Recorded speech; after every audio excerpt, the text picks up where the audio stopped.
Hey everybody, welcome back. You are witnessing the return of Clandestine Cabal. Sorry for our little leave of absence. We got busy with some stuff, but we are back and we are celebrating our return with 3 comic book reviews involving returns. We've got the return of Swamp Thing, we've got Jonathan Hickman's return to Image Comics, and we've got a return to the Age of Apocalypse, back to the 90s. Yes! I'm Jason. And I'm Ben. So, we are going to kick it off with Swamp Thing number 7. This has been one of the strongest titles coming out of the the New 52, and it's written by Scott Snyder with art by Yannick Paquette in this issue. I hope I pronounced that right. I'm pretty sure. Okay.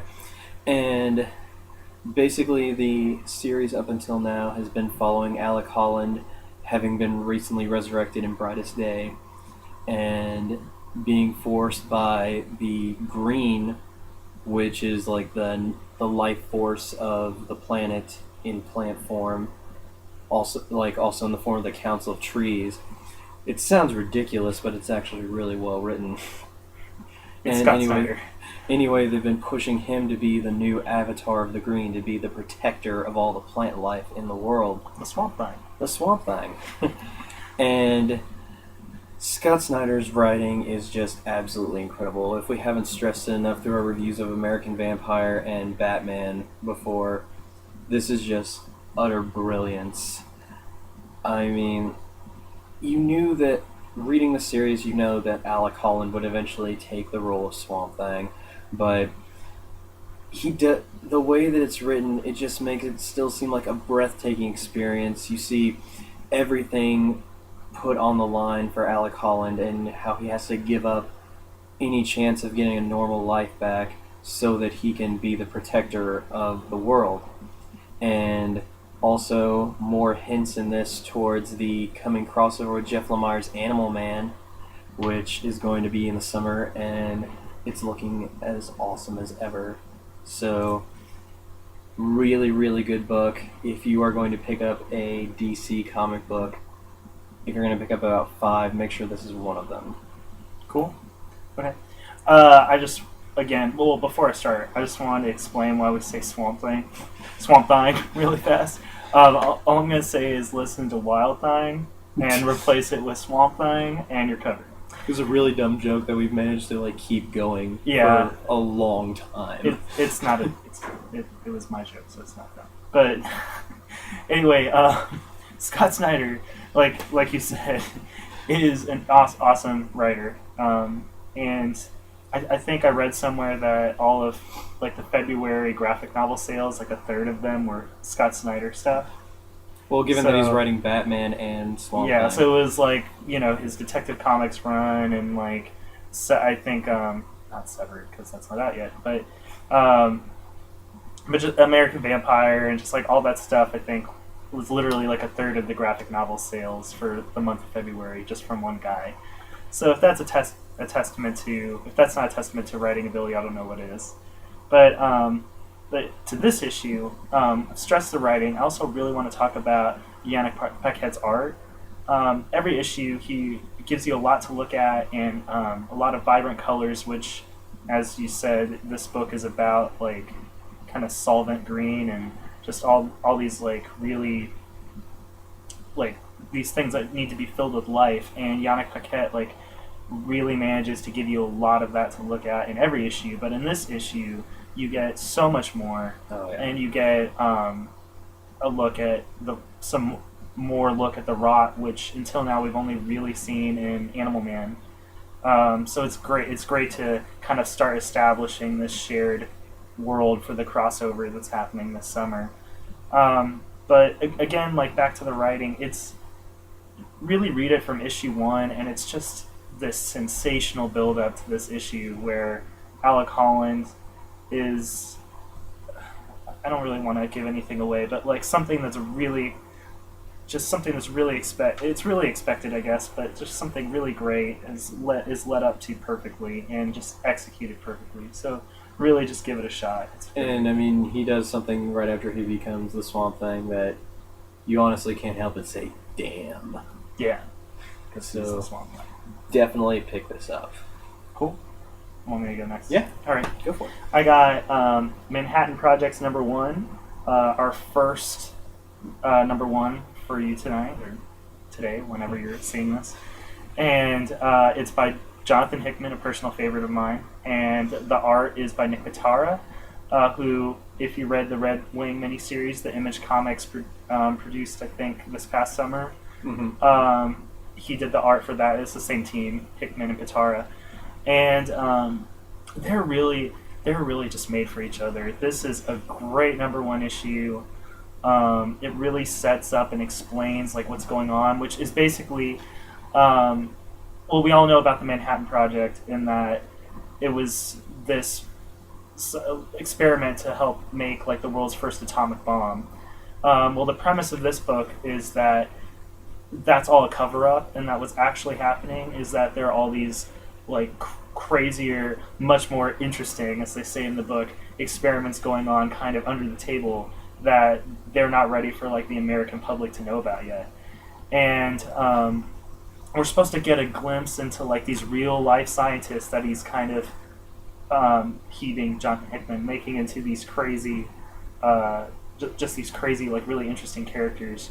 Like we started out with Oppenheimer, and I don't want to give anything away about the comic because I really think you should read it and find out like the surprises for yourself.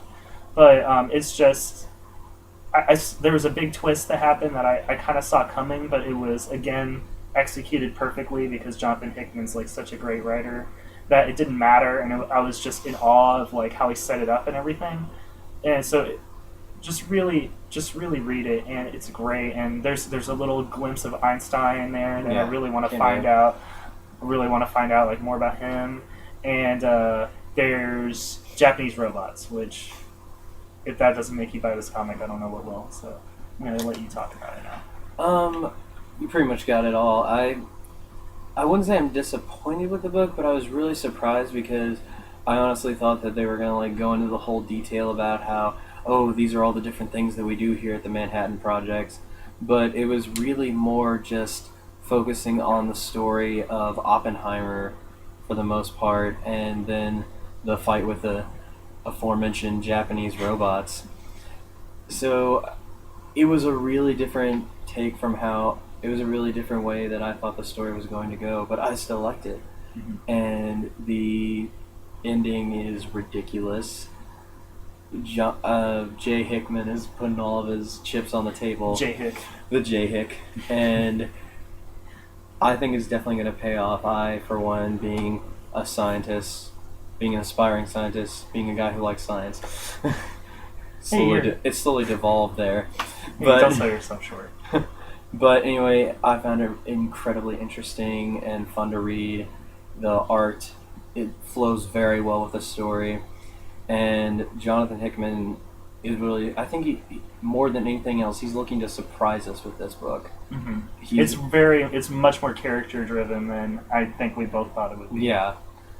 But that's cool. Mm-hmm. Totally. And I am totally looking forward to picking that up every month. Alright, and we are going to close with Age of Apocalypse, #1 from Marvel. This spins directly out of a recent issue of Uncanny X-Force 19.1, which in itself is kind of a continuation of the Dark Angel saga from the Uncanny X-Force book. My first concern with this is, though, you kind of have to read the .1 issue. You don't need to worry about reading Dark Angel, because I haven't gotten to that yet, but I just read the 19.1 issue before reading this. And you kind of have to read it to get a sense of what's going on in here. It's rather important, but little problem.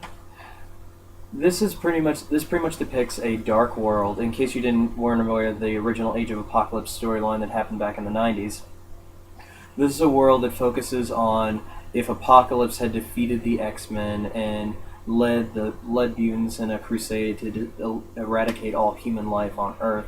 However, Apocalypse was defeated, so now Weapon X, whose counterpart in our universe is Wolverine, has become Weapon Omega, become the next basically taken Apocalypse's place and is leading the charge. And so against him trying to save humanity is this group of humans who, while like hostile in our world, are actually the heroes of this one. Like William Stryker and Graydon Creed, they're all the exterminators.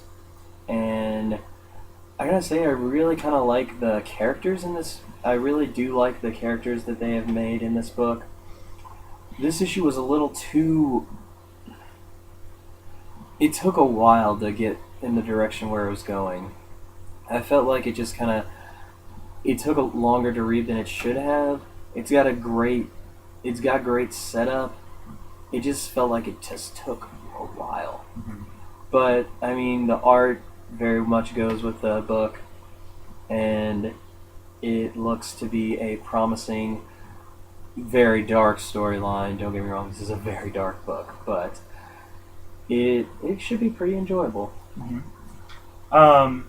I honestly wasn't planning on reading this book, and I'll tell you why. But before, I would stress reading Uncanny X-Force 19.1, and though not as important, I would also stress reading the Marvel .1 issue, because there's a little like 4 or 5 page story that kind of introduces the Exterminated and like the concept in that as well. But back to the issue itself and what I kind of struggled with. The Dark Angel saga in Uncanny X-Force, which I know you haven't read, and for you viewers who haven't read it, it's one of the best comic book storylines I think that has happened in like the past 10 years. And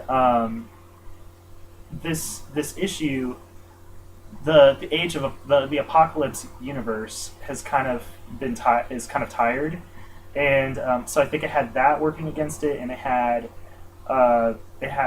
it spinning off of one of like such an amazing event kind of working against it too, where you just expect a lot from it, and there's kind of like precedent of it not being that great. So but Rick Remender, he did that with Venom, so it can be done. But that's just kind of like, those were kind of like my expectations going into it, and it did exceed them. It is a very well put together book, and it's a good story, and it will probably, God knows Marvel wants it to succeed, because it's being mentioned in almost every single X book, and there's even like there was a brief foray into the Age of Apocalypse universe and X Factor as well.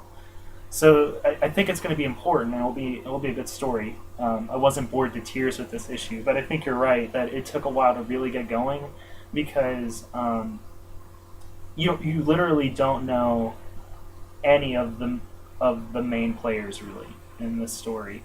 So they had to spend a lot of time introducing each character, which for a first issue, that's a lot of words. Not that words are bad, I like words, but for a comic, I was afraid of words. Right. For a comic, there's a fine balance between like graphic narrative and prose narrative, and this one leaned a little heavily towards prose, which again is not a huge problem. It's just, you're right, it takes it longer to feel like something's happening.